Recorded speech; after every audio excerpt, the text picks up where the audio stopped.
Good day to everyone. We are the reporter number 5 and today we're going to discuss about recognizing the human body imposes limits and possibilities for transcendence.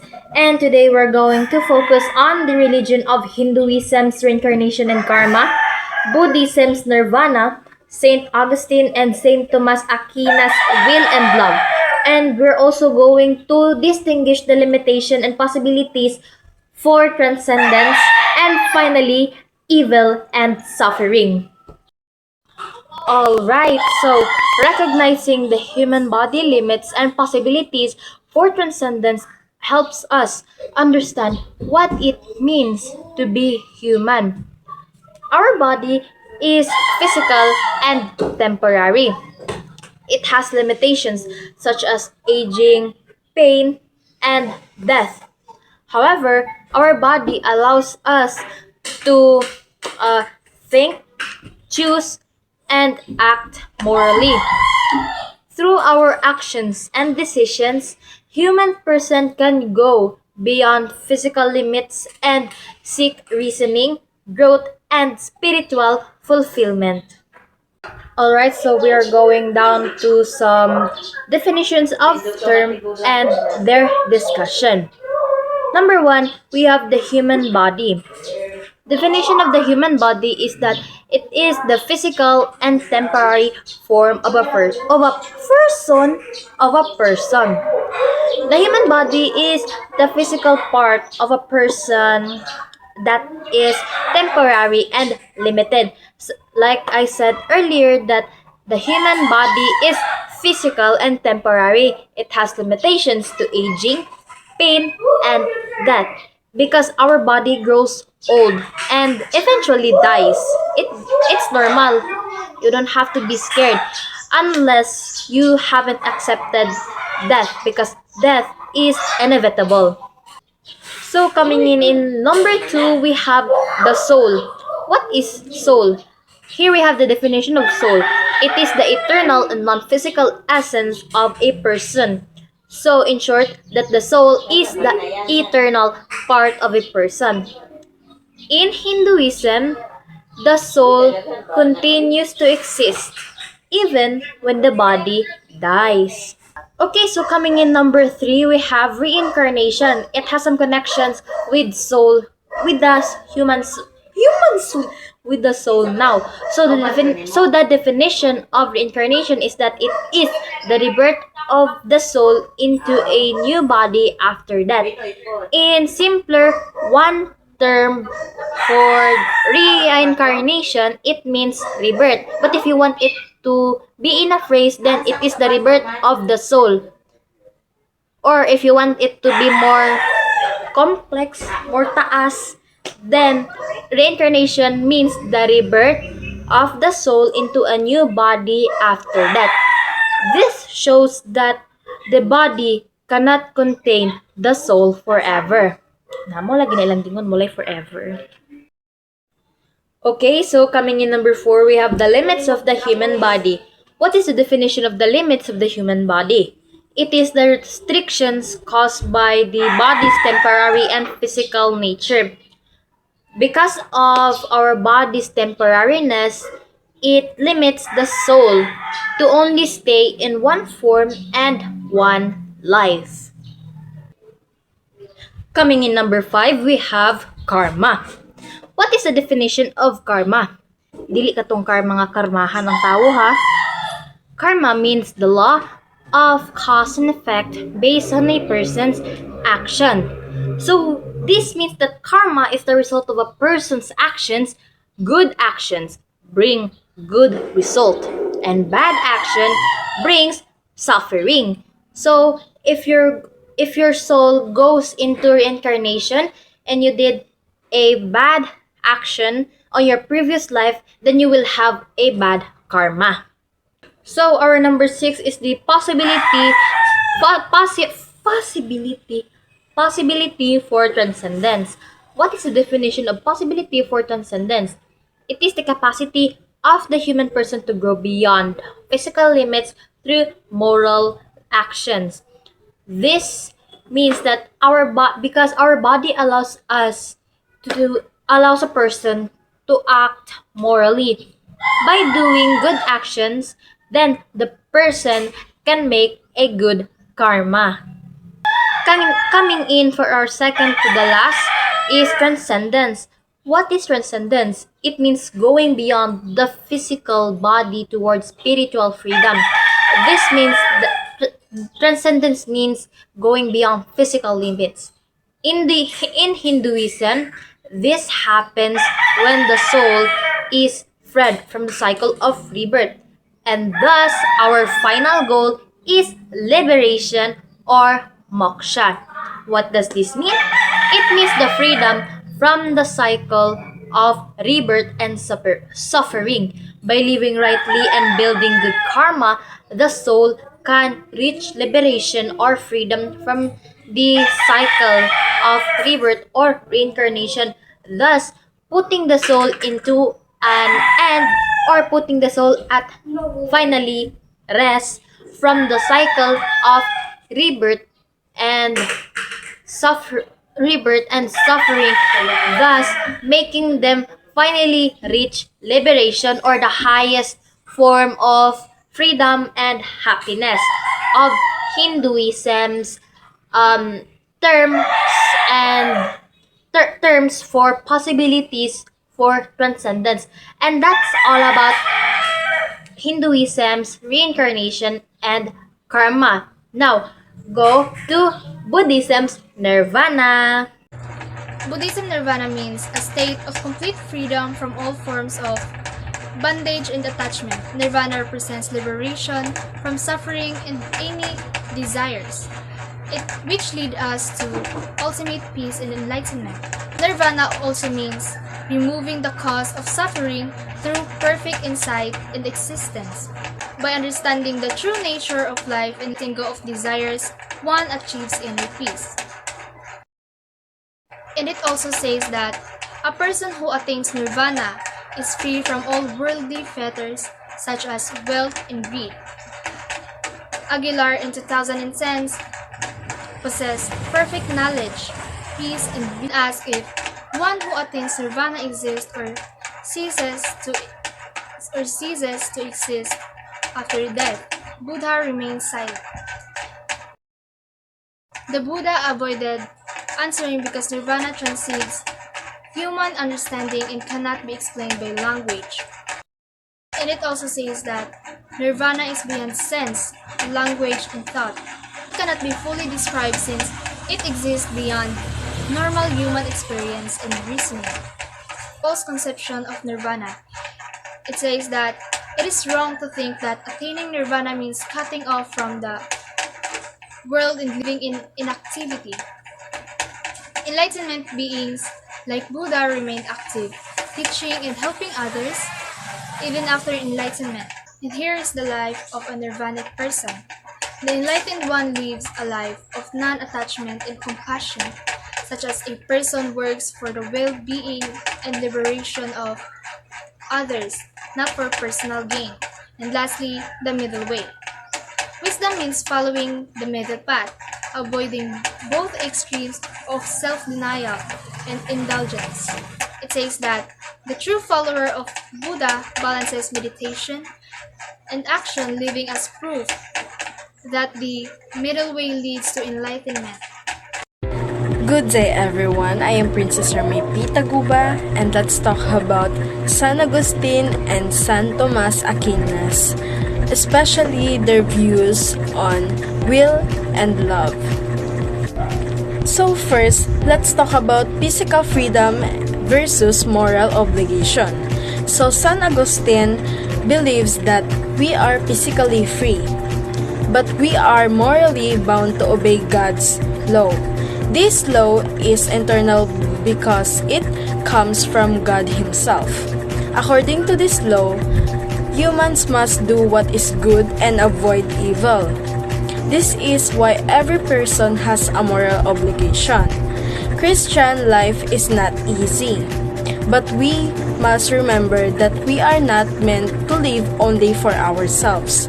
We are responsible to others just as we are responsible for our own actions. So, Augustine believes that we are free physically but not morally free unless we follow God's law.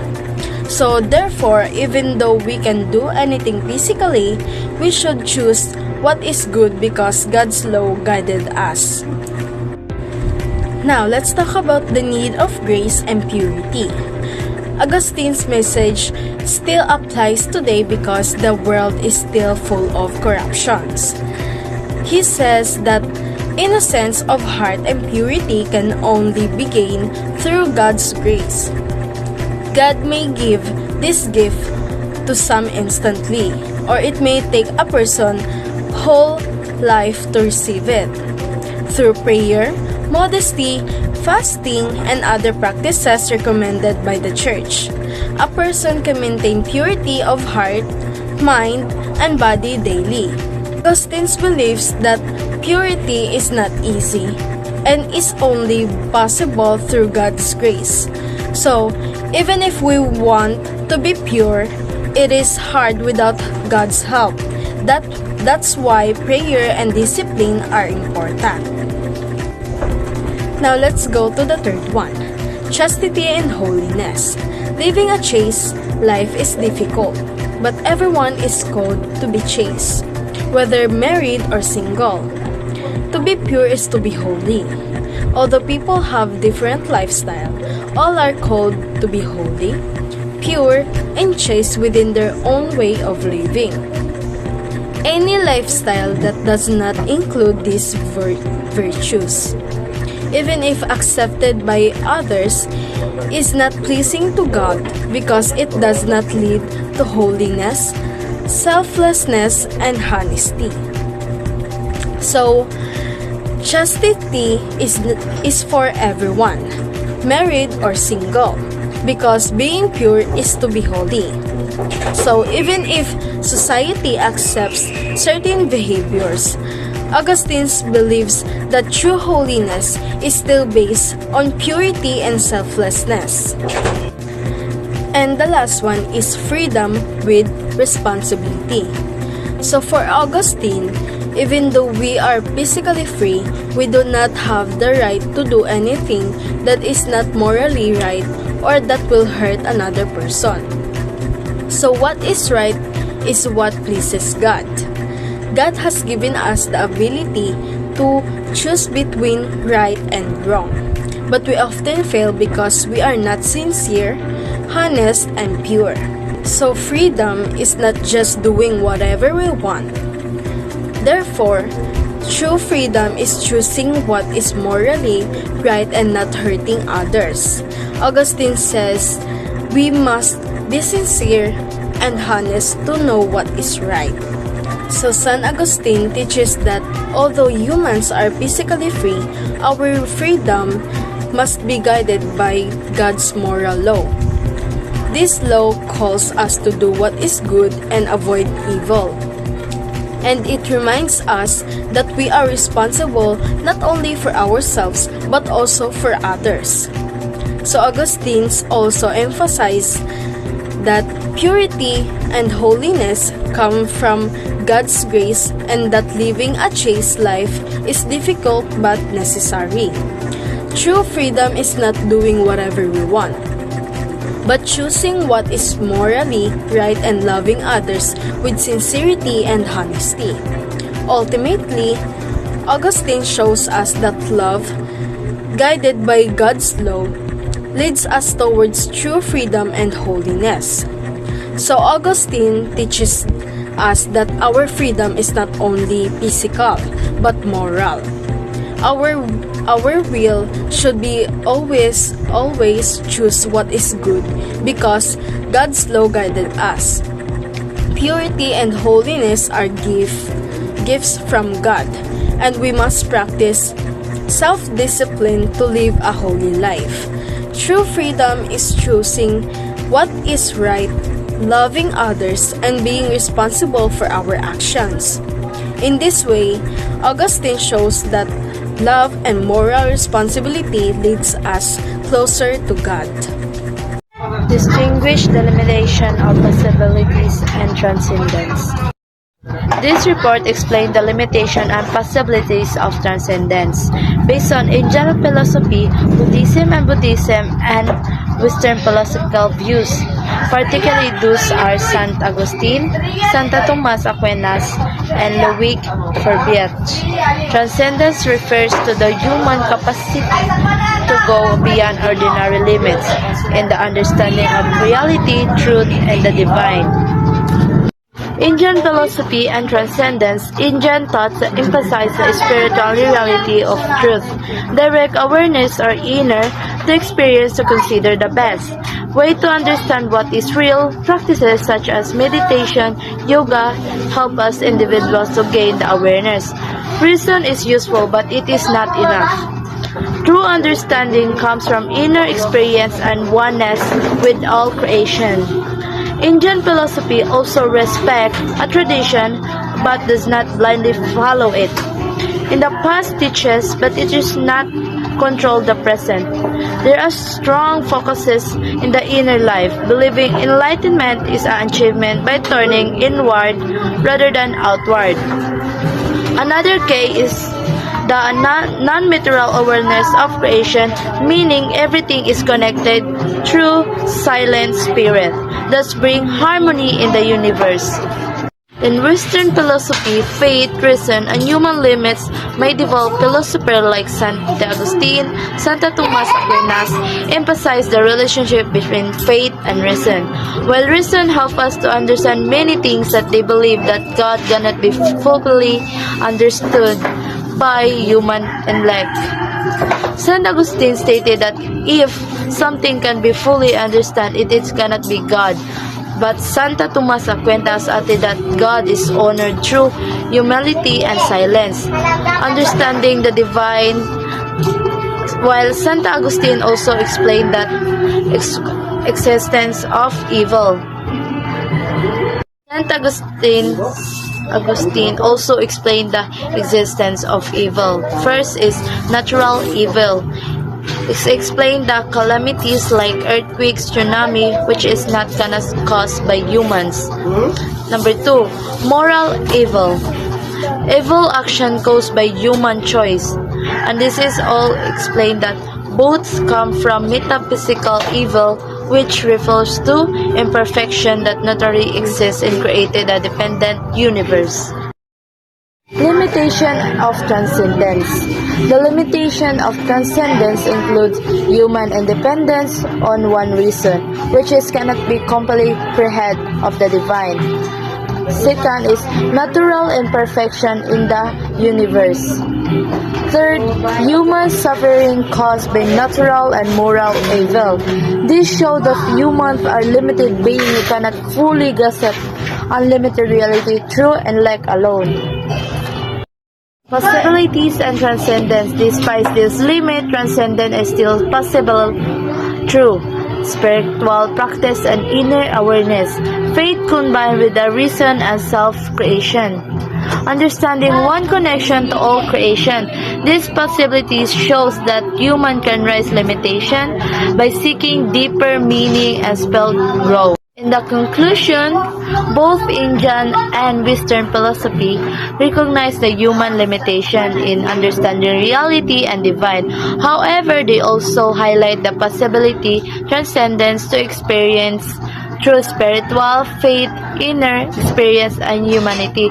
While human cannot fully comprehend everything, they shall have capacity to grow, seek truth and harmony within themselves and the universe. Good day, Ma'am Jovi. Now we are talking about evil and suffering. Evil refers to actions, behavior, or states that cause harm, violate moral principles, or oppose well-being. Example, violence, cruelty, or injustice. Corruptions, exploitations, or discrimination. Intentional harm to people or communicate. Effect. Evil inflicts pain, disrupts order, and undermines the dignity of individual and groups. Suffering. Suffering is the experience of physical pain, emotional distress, or hardship caused by adverse circumstance. Example, natural disaster, disease, or accidents, loss of loved ones, poverty, or conflict, mental anguish or emotional trauma. Effect. Suffering impact well-being, challenge resilience, and raise question about the nature of existence. A distinction difference. Evil is often the cause or source of harm. It can be an action or condition that creates hardship. Suffering is the experience or result of harm. It is the pain or distress felt by those affected. Conclusion. Evil and suffering are among humanity's most enduring and complex realities, with no single universal conclusion to explain their existence or meaning. Interpretation very widely based on personal experience, cultural context, religious belief, and philosophical thought. But the shared experience of hardship unites people in common imperative to alleviate harm, promote justice, and build a more compassionate world. So good afternoon everyone. So now, this is the conclusion of our topic. In conclusion, humans have limits, but they also have the ability to transcend. Hinduism, Buddhism, and Christianity teach that true transcendence is not found in material things, but in spiritual growth, moral living, and inner transformation. Despite suffering and human weakness, people can rise above their limits through wisdom, compassion, love, and faith. This shows that transcendence is possible when one lives meaningful and responsible life. So ang pasabot di ay ani is even though kita nga tao na ay limits like magsakit ta, masayop ta, ug mag-suffer ta. Naagyapon tayo chance nga mahimong better person according sa different religions. Dili material things ang makahatag og true happiness, but spiritual growth, doing good, and loving others. Transcendence means rising above our problems. Kana bitong bisan lisod na ang life, we choose to be kind, responsible, and wise. Mauna nga bisan na ay suffering, pwede gyapon ta mo grow and live a meaningful life.